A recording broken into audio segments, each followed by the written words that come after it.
Salut tout le monde, c'est Final Fight 4 à l'appareil, j'espère que vous allez bien. Aujourd'hui, on va se retrouver pour une vidéo donc sur l'univers de Dragon Ball Super. Donc ce sera enfin une vidéo Dragon Ball Super, quoi, de retour, hein, parce que je faisais un peu plus que le chapitre.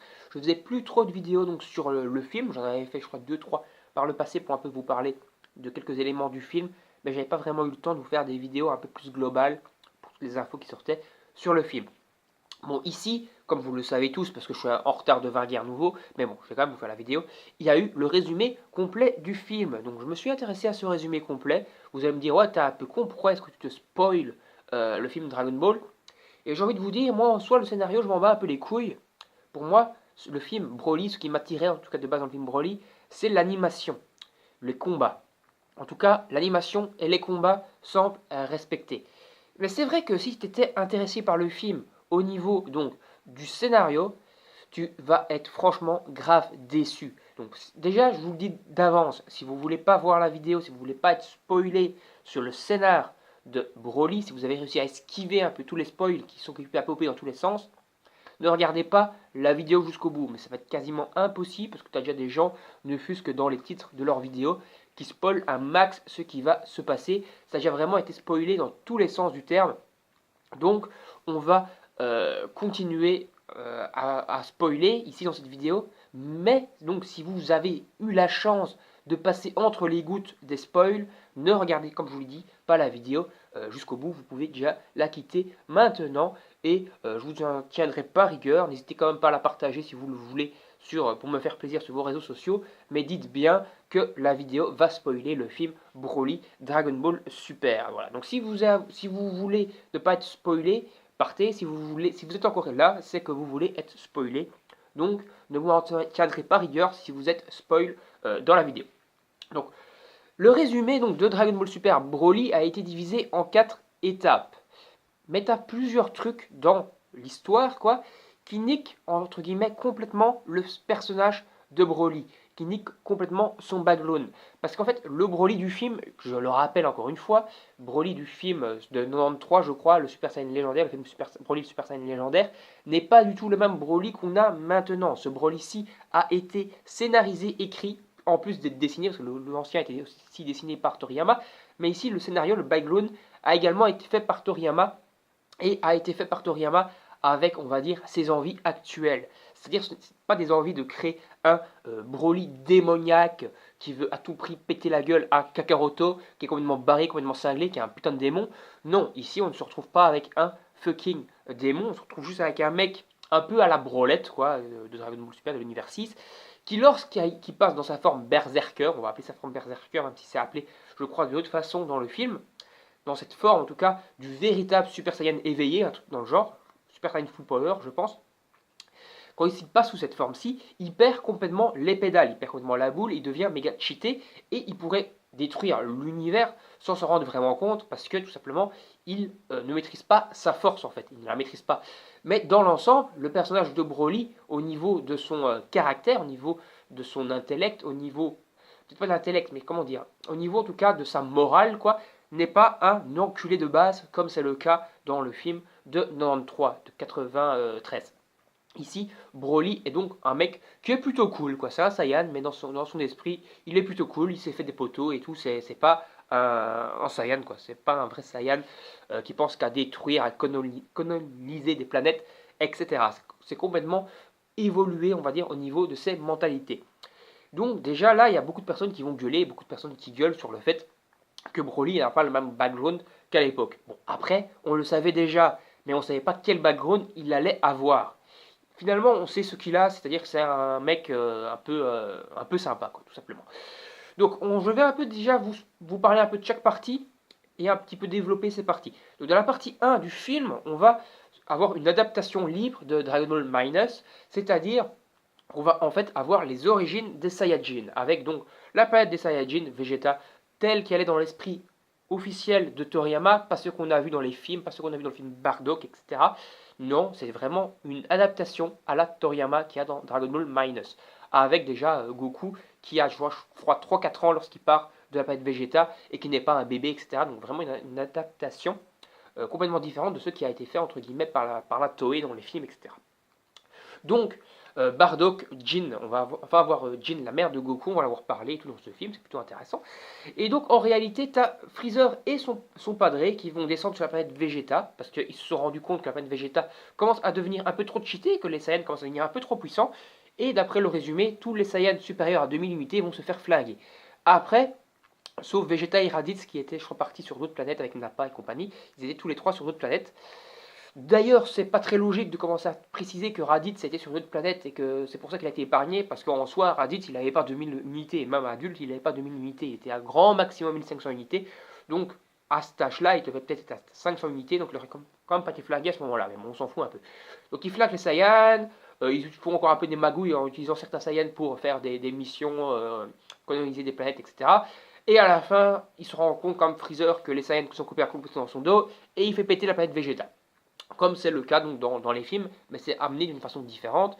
Et Bardock et Jin qui se sont rendus compte que Freezer veulent anéantir la planète sans donc avoir au final de vision, des trucs chelous comme ça. Donc Bardock n'a pas de vision du futur et toutes ces conneries. Il est entre guillemets normal, c'est un Saiyan normal sans pouvoir magique du moins. Donc il sauve Goku, il l'envoie sur une planète random, donc qui est au final la planète Terre. C'est-à-dire que Goku est envoyé sur Terre, au final, non pas pour une mission, parce que c'était un Saiyan inférieur qui devait aller sur la Terre parce qu'il devait la coloniser, etc., et qu'il a été sauvé, entre guillemets, par chance. Non, c'est ses parents qui l'ont envoyé sur cette planète-là, c'est une planète random, où ils ont peut-être analysé la population de la planète, je ne sais pas exactement, je vois que les terriens avaient genre 5-6 unités, ils se sont dit, ok, Goku, il va pas se faire, enfin, Kakaroto ne va pas se faire tuer par les habitants de cette planète, envoyons-le là-bas, comme ça il sera protégé de Frieza. Il part sur la planète Terre et il est donc sauvé. Bardock va se battre contre Freezer, il se fait buter, voilà, fini. Fin de la partie 1 du film. Partie 2, on retourne un peu dans le présent, donc après le tournoi du pouvoir, on a Vegeta et Goku qui s'entraînent, qui se combattent, on a une petite fiesta organisée pour fêter un peu la victoire au tournoi du pouvoir, il bouffe bien et compagnie. Et dans l'autre côté, tu as Freezer qui est occupé à faire des petites magouilles, il essaye de récolter les Dragon Ball pour faire un vœu. Alors, d'après, il y a plusieurs adaptations. D'après ce qu'on a compris, le japonais est une langue compliquée, comme ils disent. Il y a au moins 3 ou 4 adaptations différentes de ce que dit Freezer pour son vœu. Mais d'après la traduction la plus logique, ce serait un vœu, entre guillemets, à la con, qui voudrait s'agrandir. C'est-à-dire que Freezer, en forme finale et en forme niveau 1, est petit. Et donc, il voudrait devenir grand. Et tu as des soldats qui lui disent, ouais, mais quand vous vous transformez en forme 1 et 2, enfin en 2 et 3, vous êtes d'une taille grande, vous mesurez plus de 2 mètres, donc je ne comprends pas votre vœu, etc. On voit un peu des petits caractères design qui sembleraient être des caractères design qui seraient des nouvelles formes de Kula ou des formes améliorées de Kula, ou éventuellement Kula tel qu'il pourrait être représenté s'il vient dans Dragon Ball Super. Ça peut être assez intéressant comme ça. Et donc voilà, ça serait ça le vœu de Freezer, ça serait un peu un fan service à l'arc Dragon Ball du ruban rouge où le général Red voulait devenir plus grand parce que c'était un nain et qu'il voulait devenir plus grand pour avoir de la prestance pour diriger son armée. C'est un peu une petite connerie comme ça, c'est con, c'est du fan service à 2 francs et si c'est ça, c'est vraiment de la merde parce que je vois mal Freezer demander un vœu aussi débile que ça. Freezer, à la limite, il pourrait demander, pourquoi pas, pour moi, c'est ça qui serait le plus logique, demander une nouvelle transformation. S'il peut demander une transformation justement à la Kula et qu'il ait cette forme comme Kula mais en Golden, pourquoi pas, il pourrait devenir méga cheaté et être éventuellement un adversaire encore plus tard dans un arc à venir. Ça pourrait être très intéressant qu'il ait une nouvelle forme et qu'il devienne méga cheaté comme ça. Ça pourrait être vraiment un vœu très cool. Bon, finalement, on leur annonce, des soldats leur annoncent qu'ils ont localisé des Saiyans survivants, qui sont donc Broly et Paragus. Ils vont chercher Broly et Paragus sur cette planète. Freezer se rend compte que Broly est méga cheaté, il fait un plan diabolique pour emmener Broly sur Terre pour qu'ils combattent Goku et Vegeta et qu'ils règlent le problème Goku et Vegeta. Et en même temps, ils piquent, les soldats de Freezer arrivent à voler les 6 Dragon Ball que Bulma avait récoltés pour rajeunir, parce que je trouve que c'est pas normal, c'est pas cool que Vegeta y vieillisse pas, parce que les Saiyans vieillissent plus lentement que les humains, et donc elle veut rajeunir. Donc elle a transformé 6 Dragon Ball, ils sont volés, ils vont tous là où se trouve la dernière Dragon Ball, parce que Freezer s'apprête à la piquer pour faire son vœu, donc soi-disant devenir plus grand, à mon avis, une nouvelle transformation. Et c'est là que Broly est là. Broly va combattre Vegeta d'abord. Vegeta va se faire péter la moulasse. Goku et Vegeta vont faire un team-up, comme c'est le cas dans le chapitre 41 de Dragon Ball Super contre Jiren.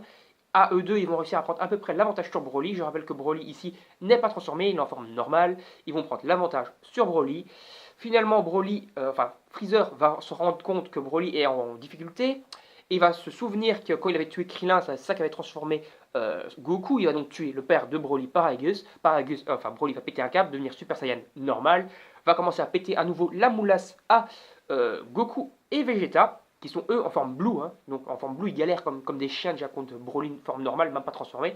Alors là, en Super Saiyan, ils se font défoncer. Broly finalement va se mettre en colère encore plus et passer dans sa forme légendaire, qui s'appelle pas comme ça ici. Et il va quasiment zigouiller Goku et Vegeta qui seront en PLS. Et Goku qui va devoir être motivé par télépathie par Piccolo. Finalement, Goku va se téléporter avec Vegeta chez Piccolo pour que Piccolo apprenne la danse de la fusion à Vegeta pour qu'eux deux, ils arrivent à peu près à la montrer. Là, il va avoir des gags à la con, donc comme il y a eu dans plein de films en fait. Hein. C'est-à-dire qu'ils vont rater la fusion, je crois, 3 fois. Tu vas avoir un Gogeta gros, un Gogeta maigre et un Gogeta pratiquement réussi, mais un peu plus faiblard. Et finalement, le vrai Gogeta. Là, le combat va commencer, Gogeta vs Broly. Donc, un truc que j'ai oublié, c'est que Whis va venir, parce qu'ils vont appeler Whis pour qu'il règle le problème, parce qu'ils seront en PLS, ils auront peur. Donc Bulma, je crois, va faire un plan pour appeler Whis. Whis va esquiver juste les assauts de Broly, qui sera, je crois, en forme normale, même pas encore transformé. Il va rigoler un peu en esquivant ses assauts. Il va faire genre une petite phrase en disant que Broly est puissant, mais qu'il n'en a rien à foutre, qu'il n'est pas besoin de s'occuper de ça, ce n'est pas à lui de régler ça. Et il va se barrer, voilà, petit gag comme ça. Assez cool, pourquoi pas. Mais Broly n'aura pas réussi à toucher Whis, n'aura pas réussi à le blesser. Mais bon, Broly n'était pas encore transformé, quoi. Après, Gogeta va combattre donc Broly, il va avoir un combat méga épique d'après ce qui est dit dans le résumé de l'animation de ouf malade, avec limite les dimensions qui se déchirent et tout. Ça va être un combat vraiment hyper méga épique, hein, comme on a eu en fait un peu de Jiren vs Goku Ultra Instinct. Et finalement, après un combat super épique et super intense, Gogeta, qui sera resté Gogeta, qui n'aura pas défusionné, va s'apprêter à vaincre Broly, à le tuer avec un Final Kamehameha. Et c'est là que, en fait, une des amies de Broly, qui est en fait une soldat de Freezer, qu'il aura rencontré sur sa planète, ceux qui auront donc prévenu entre guillemets Freezer qu'ils auraient trouvé les Saiyans, va faire un vœu avec les Dragon Ball, parce que les Dragon Ball seront restés là dans leur coin avec Shenron, sans que personne n'ait eu le temps de faire son vœu. Elle va faire son vœu, et elle va sauver Broly, qui va être téléporté sur sa planète où il a passé presque toute son enfance, toute sa vie, et il va donc être sauvé comme ça.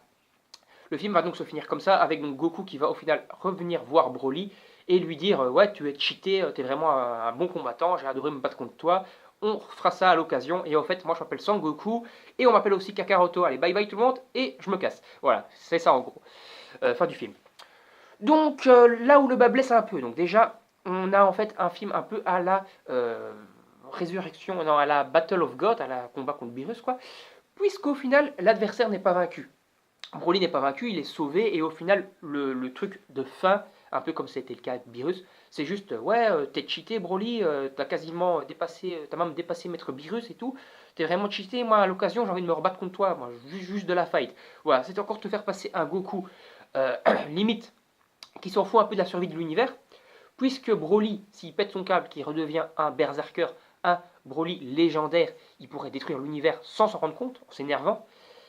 Et du coup, Goku s'en bat les couilles. Goku, tout ce qu'il veut, c'est des combats. Donc que l'univers il risque de péter au prochain combat, bah je m'en fous moi, le mec est toujours vivant.